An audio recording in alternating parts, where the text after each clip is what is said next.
Alléluia. Waouh. Nous sommes vraiment motivés. Amen. Notre Dieu est bon.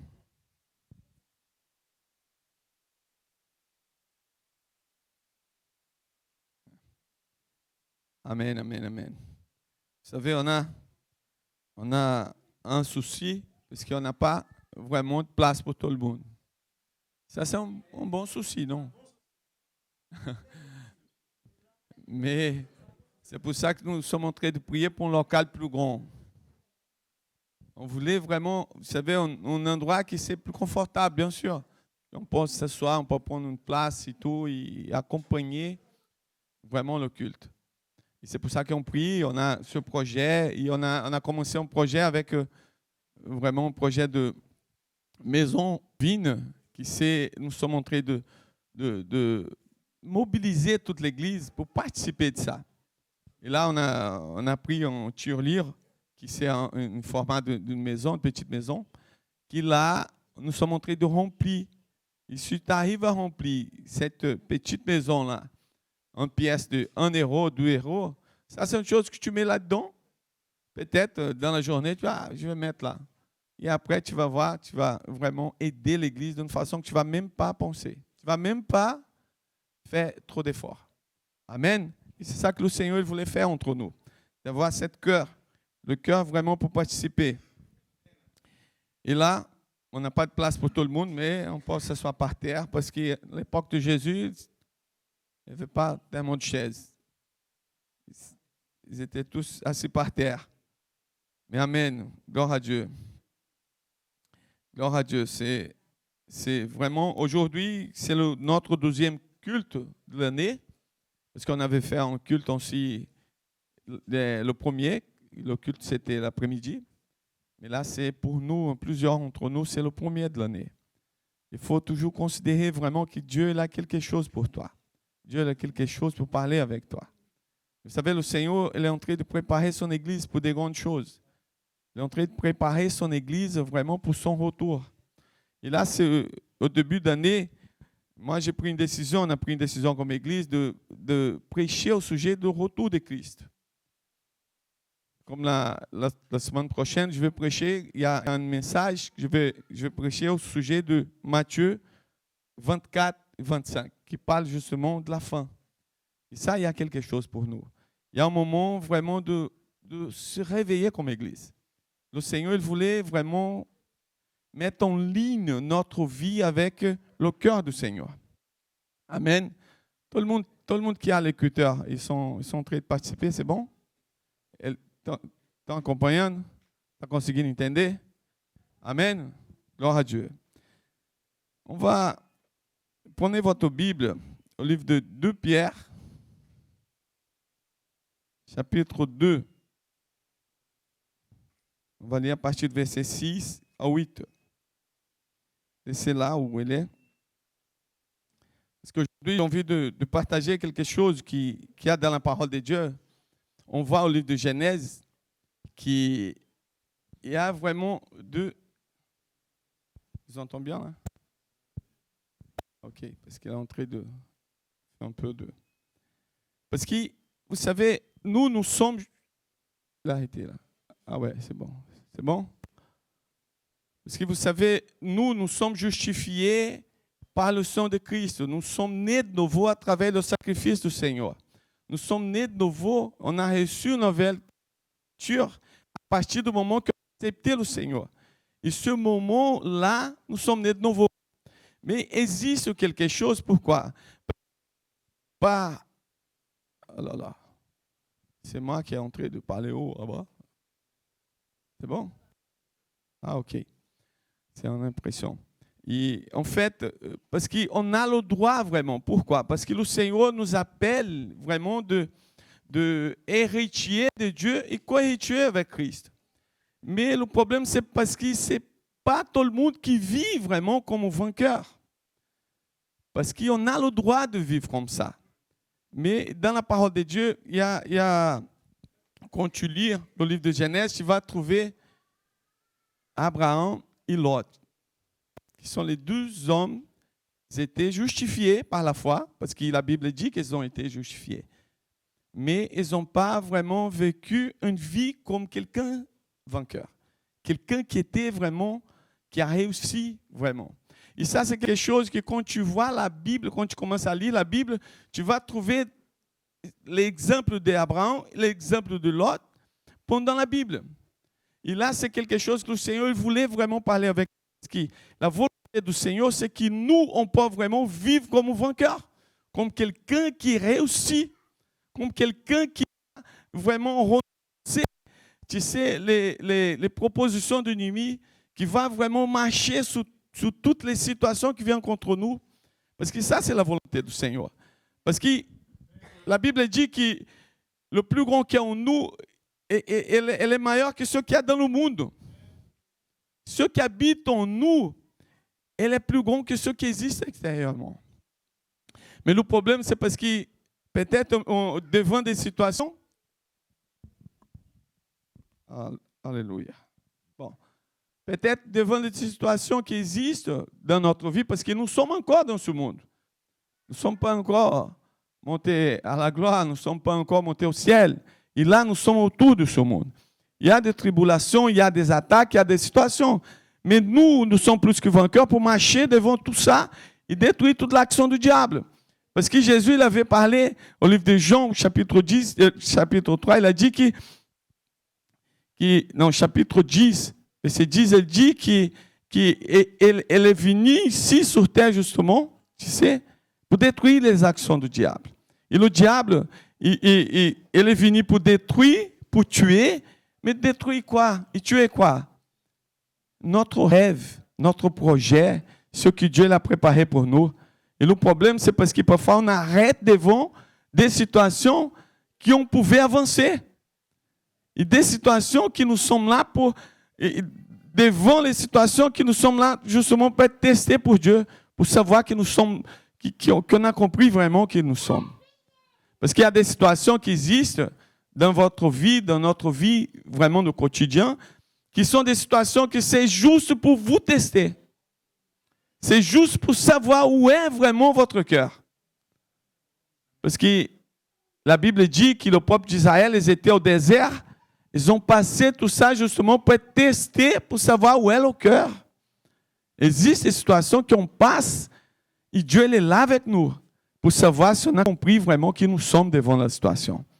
Qui nous sommes devant le problème, la situation qui existe. Et ça, c'est vraiment, tu sais, que ce qui se passe dans la Bible, c'est que quand il parle d'Abraham et il parle de Lot, sont les deux, on va dire, styles de vie des chrétiens. C'est un style de vie de quelqu'un qui est Abraham, qui a compris vraiment qui il est, ou Lot, qui avait décidé plein de choses au naturel. Amen. On va lire ça. Alléluia. Au livre de 2 Pierre, à partir de 2 Pierre, chapitre 2, verset 6. Alléluia. Il dit, si a condamné à la détruction et réduit à cendres de ce ville de Sodome et Gomorrhe, les donnant comme exemple au pied à venir. Regarde ici. Il s'y a délivré des justes Lot. Regarde qu'ici, il dit que Lot, il était juste. Et Abraham aussi, il était justifié par la foi. Parce que nous sommes devenus enfants de Dieu à travers vraiment d'Abraham. Parce que les promesses sont libérées pour nous et nous, on rentre dans cette alliance. Et là, nous sommes justifiés aussi. Mais ici, il parle que Lot, quand tu vois justement sa vie, parce que dans le livre de Genèse, il ne dit pas qu'il était justifié. Mais ici, il dit profondément attristé de la conduite de ce homme sans frein dans la dissolution. Amen. On va prier. On va prier. Et tu vas prier pour toi et tu vas prier aussi pour la personne qui est à côté de toi. Amen. Tu vas commencer à prier. Amen. Prie avec moi que l'Esprit de Dieu peut parler entre nous, pour avoir la liberté Jésus, touchez notre cœur. Amen. C'est au nom de Jésus, Seigneur, nous sommes là ce matin. Nous sommes là, Seigneur Jésus, comme Église du Seigneur. Merci, Seigneur Jésus, pour cette opportunité. Merci pour la vie de chacun. Merci, Seigneur Jésus, parce que vous êtes présent. Vous êtes là, Seigneur Jésus, pour transformer nos vies. Nous ne sommes pas ici, Seigneur Jésus, par hasard. Nous ne sommes pas ici, Seigneur Jésus, sans vraiment but dans nos vies. Nous sommes là pour apprendre, pour grandir, pour avoir vraiment des expériences, Seigneur Jésus, profondes avec vous. Seigneur Jésus, parle avec nous. Utilise-moi, Seigneur Jésus, Seigneur, dans ce temps, dans ce moment, Seigneur Jésus, comme un instrument, qu'il soit le Seigneur en train de parler avec chacun. Au nom de Jésus, Seigneur. Notre cœur, elle est disposée, notre pensée, complètement captive au Seigneur. Au nom de Jésus. Amen. Alléluia. Regarde qui ici. Alléluia. Amen, amen, amen, amen. Regarde qui ici, il y a quelque chose, c'est comme j'avais parlé, un style de vie. Un style de vie, vous savez, il continue dans la Bible. Parce que combien de chrétiens, parfois, ils ont reçu, ils ont vécu vraiment des expériences, mais après, ils ont abandonné. Après, ils ont décidé d'aller loin. Après, ils ont décidé, tu sais, de ne pas vraiment vivre le projet de Dieu. Ce qu'il avait préparé vraiment. Et le problème, c'est parce que toutes ces choses-là, elles arrivent parce qu'il n'a pas compris qui il est. Il n'a pas compris l'identité que le Seigneur l'a donnée. Il n'a pas compris ce que le Seigneur il avait fait à la croix. Parce que nous sommes justifiés pas pour les œuvres. Les œuvres. Pourquoi? Parce que le dimanche dernier, on avait partagé un message ici, qui c'est justement le livre de Corinthiens qui parle. Il parle que nous sommes sauvés par la grâce à travers de la foi pour faire des œuvres. C'est ce qui a compris vraiment qu'il est vraiment en Christ. Là, elle va faire quelque chose. Et Paul, il arrive vraiment au moment qu'il a dit que la grâce que j'ai reçue, elle n'est pas en vain. La grâce que j'avais reçue, je ne vais pas transformer quelque chose de banal pour moi. Parce que c'est une grâce, c'est un amour, c'est quelque chose que le monde ne peut pas me donner. Et moi, je ne peux pas transformer ça. Et l'apôtre Paul, il a dit que même lui, il a travaillé même plus que les autres. Et là, c'est une œuvre qu'il avait fait après qu'il a compris qu'il est en Christ. Et ça, c'est quelque chose qui c'est comme un style de vie. Comme, il y avait un style de vie pour Abraham, il y avait un style de vie aussi pour Lot. Parce que Lot, il y avait certaines choses, parce qu'il y a 7. Je vais juste faire 7 comparaisons qu'on va voir. Et je suis sûr que le Seigneur il est en train de parler avec toi. Parce que le Seigneur nous appelle pour ça. Le Seigneur nous appelle vraiment pour donner des réponses. Et toutes ces réponses, c'est qu'on croit au Seigneur Jésus. Parce que la force vient de lui. La force vient du propre Dieu. C'est lui qui nous fortifie, c'est lui qui nous encourage. Regarde qu'ici, on voit qu'ils étaient tous chrétiens. La Bible n'a pas dit que Lot n'était pas chrétien. La Bible n'a pas dit que lui, il n'était pas vraiment quelqu'un qui avait vécu une expérience avec Dieu. Mais le problème, c'est parce que quelqu'un qui est rempli de Saint-Esprit et donne des autres réponses. Et une des évidences, c'est que le moment que Dieu avait parlé avec Abraham, elle avait écouté Dieu, mais l'autre non. L'autre, il est juste accompagné. Parce que Dieu l'avait parlé avec Abraham, il a dit, sors d'où vous êtes, il va dans une terre, une nation que je vais lui montrer. Mais l'autre, il n'a pas entendu de Dieu. C'est dur quand tu es en train tu essaies de parler avec eux. Et tu commences à parler, parfois, moi comme pasteur, je tombe dans des situations et les gens ils prennent une décision. Je dis, mais tu avais prié au sujet de ça? Non. Tu avais parlé avec Dieu? Non. Parce que ça, c'est quelqu'un qui n'a pas vraiment de sensibilité. Parce que le Seigneur, on a un accès directement au Père aujourd'hui. Parce qu'au moment que Jésus il était crucifié, il était mort à la croix, le voile il était déchiré de haut en bas. Il était déchiré, ça veut dire qu'il était libre. Aujourd'hui, on a un accès à Dieu. Aujourd'hui, tu peux parler avec Dieu tout le temps. Aujourd'hui, tu peux parler avec Dieu d'une façon comme un ami. Mais le problème, c'est parce que parfois, on ne veut même pas. Le problème, c'est parce qu'on rentre dans le problème et après, secours, Seigneur. C'est après. Mais tu devais parler avant. Tu devais écouter la voix. Et c'est ça qui s'est passé avec Abraham. Abraham, il avait écouté Dieu. Mais l'autre, non. Mais ils allaient ensemble. Allez, on y va. C'est comme, je vois beaucoup ça, ces choses quand quelqu'un, parce que quelqu'un est en train de chercher quelque travail, et parfois, il y a quelqu'un qui commence à gagner d'argent comme une chose qu'il n'a jamais fait dans sa vie. Ou l'autre. Et il voit, oui, il fonctionne. Ah, je vais abandonner ce que j'ai fait, je vais faire l'autre chose. Ah oui, ça fonctionne maintenant. Peut-être quelqu'un ouvre un restaurant et commence à gagner d'argent avec ça, parce qu'il avait écouté de Dieu, Dieu l'avait donné une direction, mais l'autre, il a vu, waouh, je vais ouvrir aussi un restaurant, mais lui, il ne sait même pas faire de manger. Comme moi, je suis nul à la cuisine. Gloire à Dieu que ma femme cuisine bien. Gloire à Jésus. Moi, je dis souvent, moi, je suis bon à la cuisine. Je mange tout, quoi. Pas de problème. Aucun problème. Tout ce qu'elle fait, je mange. Aucun problème.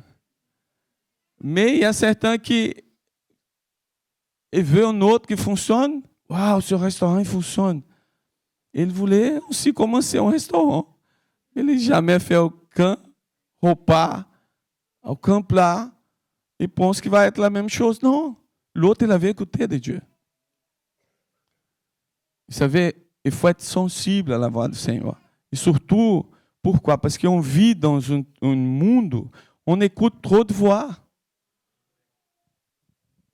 Je me rappelle quand le moment que j'avais décidé de me marier, de vivre avec ma femme, et j'avais plein d'amis.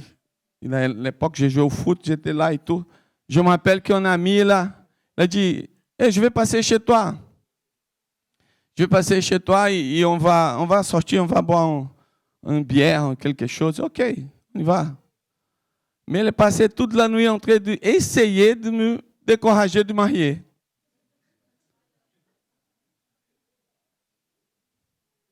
Et après, quand tu vas voir là maintenant, c'est le 4e, 5e mariage. Comment tu peux écouter de quelqu'un comme ça? Il essayait tout le temps, non, on ne rentre pas dans ça, non, Marcos, non, ça ne marche pas ça, cette histoire de mariage. J'ai dit, oh mon Dieu. Et parfois, des gens écoutent des gens comme ça. Aujourd'hui, je vais faire 33 ans de mariage.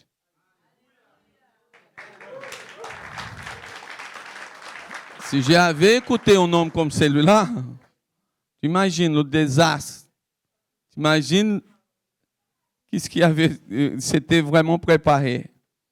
Mais le problème, c'est parce que le Seigneur nous appelle pour être sensibles. Abraham, il avait la sensibilité. Il savait que Dieu l'avait parlé avec lui. Il a dit, je ne sais pas ce qui va se passer. Mais un Dieu qui m'a dit, un Dieu qui avait parlé avec moi.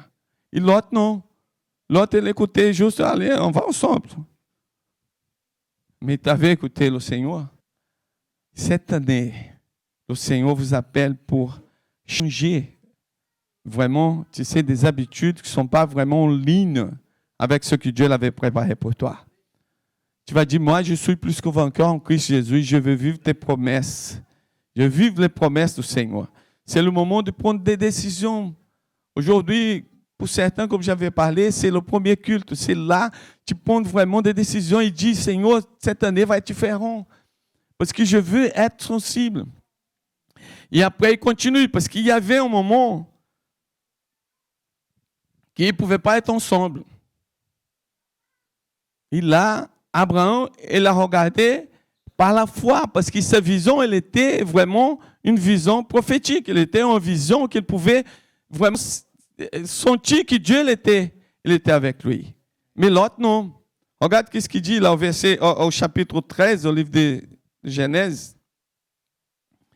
Qu'il arrive un moment qu'ils ne pouvaient pas être ensemble. Parce qu'ils ont commencé, tu sais, ils ont commencé à être riches. Ils ont gagné beaucoup d'argent. Ils ont gagné beaucoup d'argent. Ils ont commencé à être prospères. Mais là, il y avait quelque chose. Les deux, ils avaient de troupeaux de brebis, des animaux et tout. Mais les pasteurs ont commencé à disputer, à être pas vraiment d'accord à plein de choses. Mais le problème, c'est parce que là où ils étaient, c'était une région qui avait aussi les autres, qui n'étaient pas vraiment, on va dire, chrétiens. Mais ils voyaient le témoignage. Tu sais, parfois les gens, ils ne pensent pas comme, par exemple, OK, c'est la grâce du Seigneur est avec moi. Je ne fais pas trop attention à ce que quelqu'un va penser de moi. Non, c'est au contraire. Il faut penser justement. Pourquoi? Parce que nous sommes chrétiens qui donnent le témoignage d'évangile.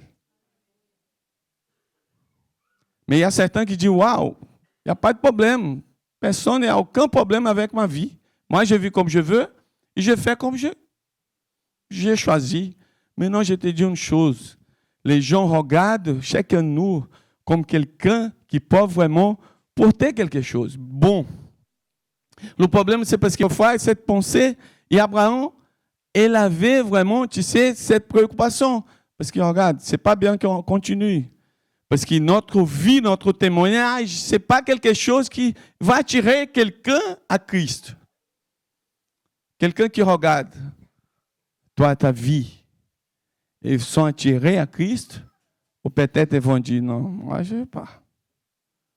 Si c'est chrétien comme ce peuple-là, moi je ne veux pas.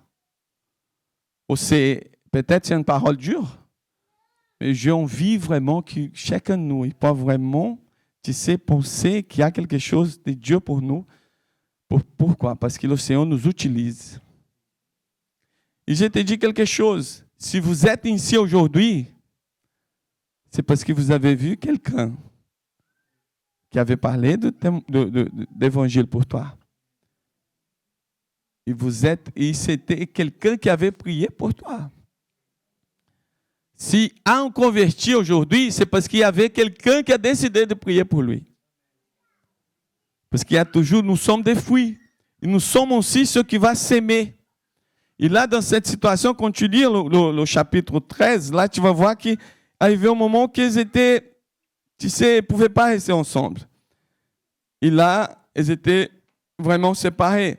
Mais regarde. Regarde à partir du verset 6, 13, 6. Genèse 13, 6. La contre était insuffisante pour qu'ils demeurent ensemble, car leur bien était si considérable qu'ils ne pouvaient demeurer ensemble. Ils ont querelle entre le berger. Regarde qu'ici, il y avait, tu sais, des disputes, des querelles, il y avait des situations compliquées. Et là, ils étaient dans une région, comme j'avais parlé, qui les autres ils étaient en train de regarder. Et Abraham il a dit, c'est mieux qu'on se sépare. C'est mieux qu'on prenne vraiment, tu sais, un chemin, et quelqu'un va choisir un chemin. Et là, ce qui est intéressant, c'est qu'Abraham, il a dit, vous pouvez choisir. Regarde si c'est mieux d'aller. Si tu vas à droite, je vais à gauche. Et si tu vas à gauche, je vais à droite. Mais il était là, guidé par Dieu. Il était guidé par l'Esprit. Il savait vraiment pourquoi. Parce qu'il attendait le Dieu qui pouvait faire toutes choses dans sa vie. Mais l'autre, non. L'autre, il a regardé. La Bible dit que lui, il a regardé, tu sais, il y avait vraiment un paysage agréable. Oui, fertile. Pâturage. Et parfois, tu sais, des décisions, on voit et on pense, c'est ça vraiment, tu sais, c'est mieux de prendre cette décision. Je suis chrétien, mais je ne suis pas bête. Hein? Je vais choisir le meilleur. Tu imagines? Je ne suis pas, tu sais, non. Mais il n'était pas guidé par Dieu. Pour lui, il pensait que ça, c'était mieux. Mais là, la Bible dit qu'après, elle a choisi vraiment ce côté et Abraham, il a pris l'autre. Et Dieu l'a dit, regarde vraiment. Vous arrivez à regarder. Là, c'est votre limite. Là, je veux vous amener. Vous savez, votre vision spirituelle, votre vision prophétique va vous amener où vous voulez en Dieu. Le problème, c'est parce que parfois, on ne voulait même pas exercer la foi. On ne voulait même pas exercer, tu sais, prier au sujet, Seigneur, je suis là, je veux vraiment aller plus loin. Amène-moi. Vous savez, parfois, quand je suis... C'est pour ça que je donne tellement, tu sais, d'importance à des conférences. Je me rappelle quand je suis arrivé ici, nous sommes arrivés pour commencer l'église. On était moi et ma famille, gloire à Dieu, qu'ils ont grandi. Ils sont là pour nous aider. Ils vraiment sont quelqu'un à côté de nous, vraiment de ministère. Et ça, c'est vraiment une victoire pour nous. Mais vous savez, moi, j'avais toujours cette donnée importance à ça. Je me rappelle qu'en Belgique, il y avait déjà une église à nous là-bas. Et moi, on était, je crois qu'on était 10 personnes, 15 personnes. Et on va là-bas. J'ai pris toute l'église. Allez, 15 personnes. On y va. Et nous sommes allés là-bas. On a passé 12 jours là-bas. Il faut qu'on voit des choses comme ça. Il faut qu'on voit des choses prophétiques. Une autre fois, il y avait aussi des conférences. Il y avait une conférence au Portugal, une conférence de la vigne aussi. Et nous sommes déplacés d'ici pour aller au Portugal. Je me rappelle qu'on était 70 personnes. On déplace d'ici pour aller. Pourquoi? Parce qu'il faut que les gens voient, mais à travers des choses de Dieu. Il faut que tu vois vraiment ce que Dieu est en train de faire. Et ce n'est pas ce que le monde vous propose. Ce n'est pas ça. Parce qu'ici, Lot, elle a vu ce que le monde a proposé pour lui. Ce que le naturel avait proposé. Mais ce qui s'est passé, c'est que lui, il avait choisi un chemin qui, la Bible dit que ce chemin, il l'a amené à Sodome et Gomorrhe.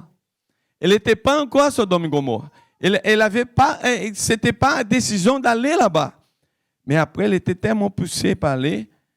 Elle a dit, ah, si c'est bien, je vais choisir où il y a vraiment une boulangerie à côté de moi, un bon endroit, un parc. Même si, tu sais, c'est trop loin l'église, c'est meilleur rester ici. C'est meilleur de passer ce temps ici. Le moment d'aller à l'église, ah non, je vais encore dormir. Ah non. Tu sais, des choses qui c'est plus agréable à notre chair. Et l'autre, il avait choisi ça. Mais Abraham, il a dit, j'ai un Dieu, même si c'est sec, même s'il n'y a rien, j'ai un Dieu qui porte toutes choses, qu'il est capable de transformer toute cette situation. Parce que, vous savez, cette vie, c'est ce que tu vois à travers votre famille. C'est quand tu vois, tu sais, des choses que parfois tu ne vois pas le résultat, mais tu dis, j'ai un Dieu tout-puissant qui avait parlé à mon sujet. Il avait parlé que moi, je suis béni, je suis plus que vainqueur en Christ Jésus. Et c'est ça qu'il faut que tu vois. Le problème, c'est parce qu'ici, tu vois, tu sais, un style de vie et un autre style de vie. Et ça, c'est quelque chose qui va pendant toute la Bible. Et cet style de vie, c'est dans l'Église. On doit vraiment, tu sais, voir à travers des yeux spirituels. Et on voit vraiment ce que le Seigneur il avait parlé.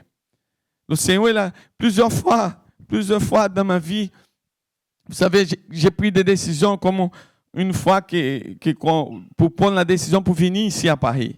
Moi, je n'aimais pas du tout Paris. Moi, je ne voulais pas être ici. J'habitais en Bretagne. J'étais là, je faisais des réunions. 5 minutes à pied, je pouvais être dans mon travail. Et après, j'ai déménagé. C'était un peu plus loin, 15 minutes. Et après, je viens ici, que d'embouteillage. Embouteillage partout. Prends du temps. Et parfois, tu prépares, tu arrives en retard encore. J'ai dit, non, pas moi. Mais il y avait un jour que Dieu l'avait parlé. Il faut que tu vas à Paris. Et j'avais dit, moi et ma femme, on avait parlé, on avait discuté. Et dit, Seigneur, il faut qu'il parle avec ma femme. On voulait écouter le Seigneur. Ce n'est pas ma volonté qui ça vaut vraiment. C'est votre volonté. C'est la volonté du Seigneur. Il y avait plein d'obstacles, plein de choses. Moi, je ne voulais pas du tout. Je dis, Seigneur, là maintenant, ok, d'accord, on va. Là maintenant, vous allez prendre Paris dans mon cœur. Il va mettre Paris dans mon cœur. Je dois aimer cette ville. Je dois aimer ce peuple. Je dois aimer Benoît, français. Je dois aimer. Avant, je n'avais pas. Mais il y a un regard spirituel. Quand tu vois ce que Dieu est là pour toi, tu déclares, Seigneur, je ne sais pas ce qui va se passer. Parce que, vous savez, des choses, parfois, ce n'est pas tout de suite que tu vas voir. Tu ne vas pas voir une église grande, tu ne vas pas voir quelque chose qui, tu sais, est grande, non. Mais parfois, tu vas continuer à marcher. Ok, Seigneur, on y va. Et là, tu commences à voir les cellules multipliées, tu commences à rêver des grandes choses, tu commences à voir un local plus grand, tu commences à voir, tu sais, des gens baptisés, tu commences à voir des fêtes, des conférences, tu vois. Et là, ce n'était pas préparé au premier jour. Parce qu'Abraham, il ne savait pas vraiment. Mais il a dit, je sais qu'il y a un Dieu qui porte toutes choses dans ma vie. Et tu vas déclarer, sur quoi la personne à côté de toi, il dit, il y a un Dieu qui porte toutes choses dans votre vie. N'oublie jamais, prends une décision avec ce que Dieu l'avait préparé pour toi. Amen. Alléluia. Alléluia, alléluia, alléluia. C'est ça parce qu'ici, Abraham l'a compris. Abraham a tout compris, qu'est-ce que c'est. Bon, ok. Tu peux choisir. Et là, ils ont été séparés. Mais ils ont continué parce que l'autre aussi, elle était justifiée. Parce que la Bible, elle avait parlé ça.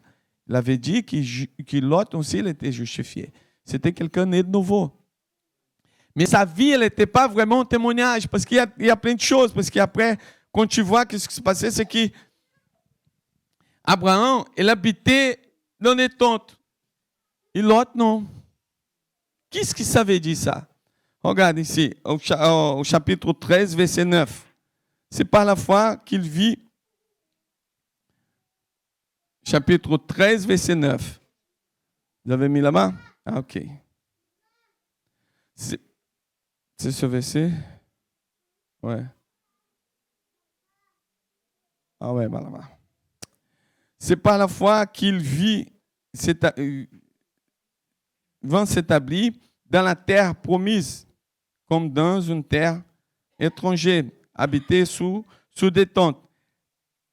Aussi d'Isaac et Jacob, les co-héritiers de la même promesse, car ils attendaient la cité qui a de solides fondements, celle dont Dieu est l'architecte et le constructeur. Pourquoi? Parce qu'il attendait ce qui était de Dieu. Il attendait ce qui était vraiment qui venait de la part de Dieu. Le problème, c'est parce qu'ici, après, tu vois que le style de Lot, il avait choisi un style du monde. Un style qui était dans le monde. Et Abraham, il était totalement contraire à ceux qui vivaient le monde. Il était contraire. Le problème, c'est parce que tu sais, non, c'est pas. Tout le monde fait ça. Ça, c'est une phrase que les mamans disent souvent pour les enfants. Quand les enfants ils arrivent de l'école, ils disent, mais tout le monde va. Est-ce que je peux aller à la fête? Elle dit, non, tu ne peux pas y aller. Mais tout le monde de l'école va. Aí la maman elle dit, mais tu n'es pas tout le monde. Tu n'es pas tout le monde. Tu as déjà entendu ça? Hein? Non, mais tu n'es pas tout le monde. Et ça, c'est vraiment, tu sais, ce qui Abraham, il avait entendu. Moi, je ne suis pas tout le monde. Moi, j'ai un style que Dieu m'a donné. J'ai un style de vie. Non, mais tout le monde fait ça. OK, mais moi, je ne suis pas tout le monde. Je veux au contraire. Qu'est-ce qui s'est passé à partir du moment que vous étiez vraiment, que vous avez reçu l'évangile? La Bible dit que nous, on était condamnés, on était déjà, tu sais, en chemin d'aller en enfer. Et on a rencontré le Seigneur. Et le Seigneur, il a transformé. Allez, on va de l'autre côté maintenant. Parce que c'est complètement au contraire.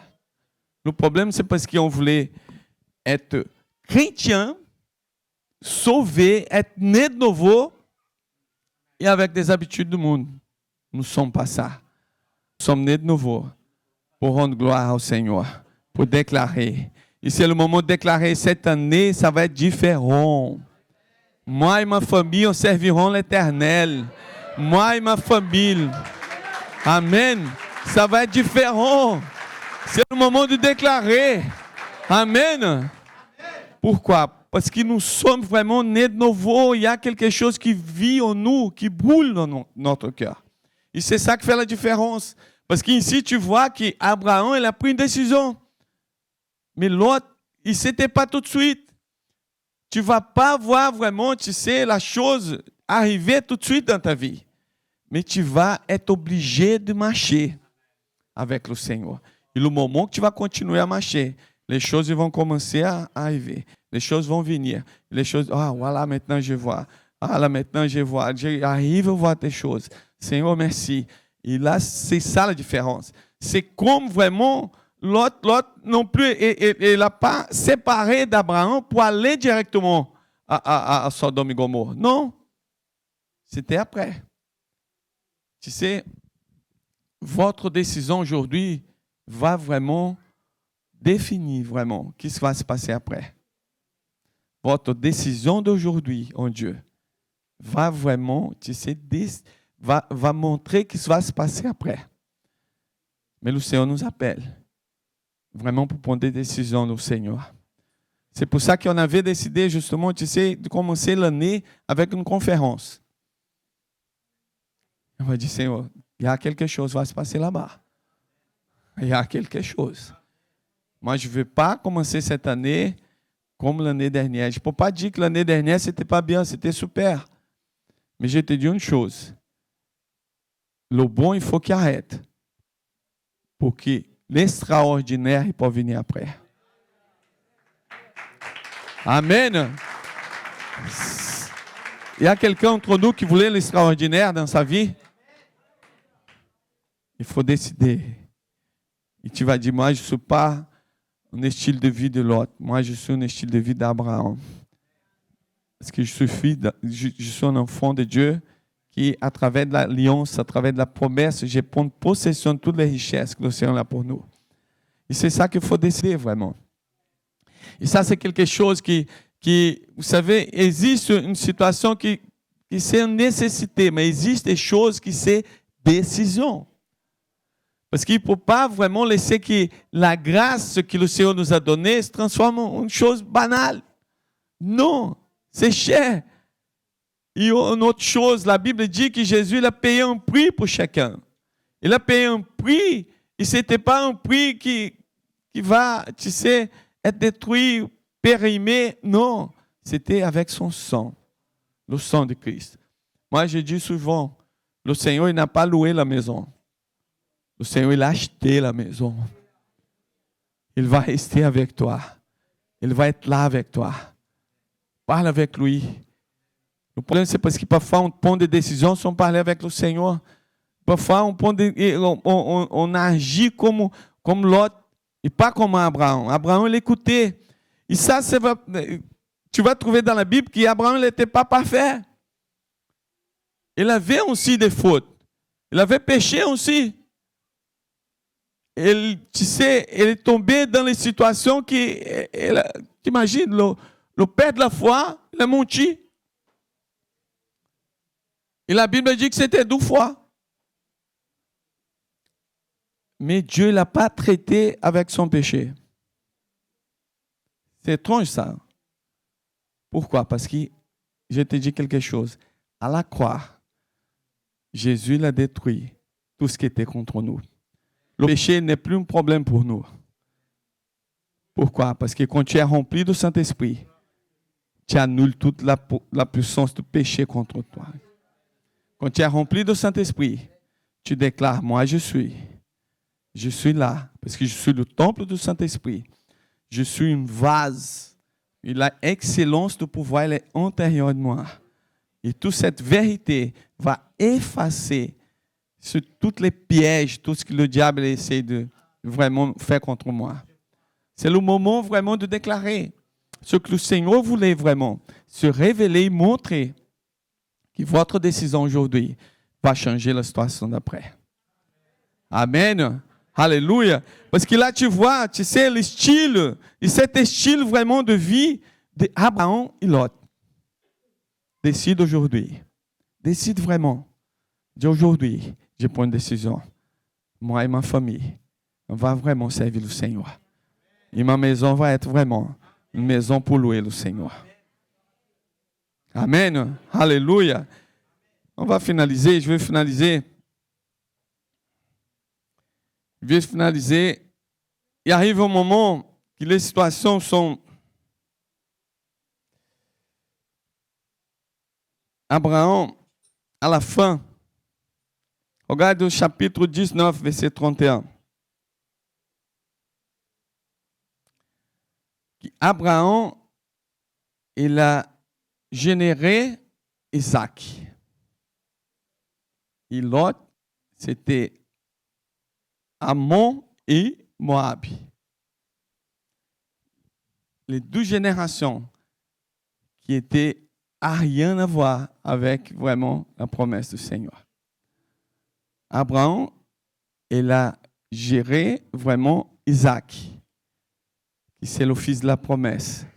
C'est à travers de ce fils-là que nous nous sommes montrés à tous les héritages que Dieu est là pour nous. Mais à la fin, regarde ce qui se passe. Le Seigneur, il voulait vraiment que tes descendants soient vraiment bénis. Tes enfants et les fils de tes enfants vont être vraiment bénis. Les fruits qui vont sortir de toi sont des fruits bénis. Sont vraiment les choses qui vont sortir de votre vie. C'est pour témoigner qu'il y a un Dieu tout-puissant dans ta vie. C'est pour donner des témoignages ce que Dieu est capable de faire dans la vie de quelqu'un. Peut-être aujourd'hui, tu es dans une situation que tu dis, je ne vois pas trop, pasteur. J'arrive pas à voir vraiment. Mais je te dis une chose. Prends ça comme une parole pour toi. Peut-être tu peux sortir d'ici, ok, c'était encore une autre prédication. Mais si tu prends ça, comme Elima a dit, qu'il était ici, moi j'ai libéré juste une parole, juste une phrase. Elle dit, waouh, ça c'est vraiment ce que je veux pour moi. Parce que ce qui fait la différence entre un chrétien vraiment qui a réussi et ceux qui n'ont pas réussi, c'est parce que ceux qui ont réussi, il a compris ce que Dieu avait fait pour lui. Il a pris la décision. Il prenait la possession de toutes ses richesses pour lui. C'est le moment de déclarer. C'est le moment de se lever, justement. C'est le moment de déclarer, moi je suis ici, Seigneur. Transforme complètement ma vie. Transforme complètement. Moi je prends une décision. Moi je vais marcher par la foi et pas par la vue. Parce qu'Abraham, il est marché par la foi. Mais l'autre, il avait marché par la vue, par le naturel.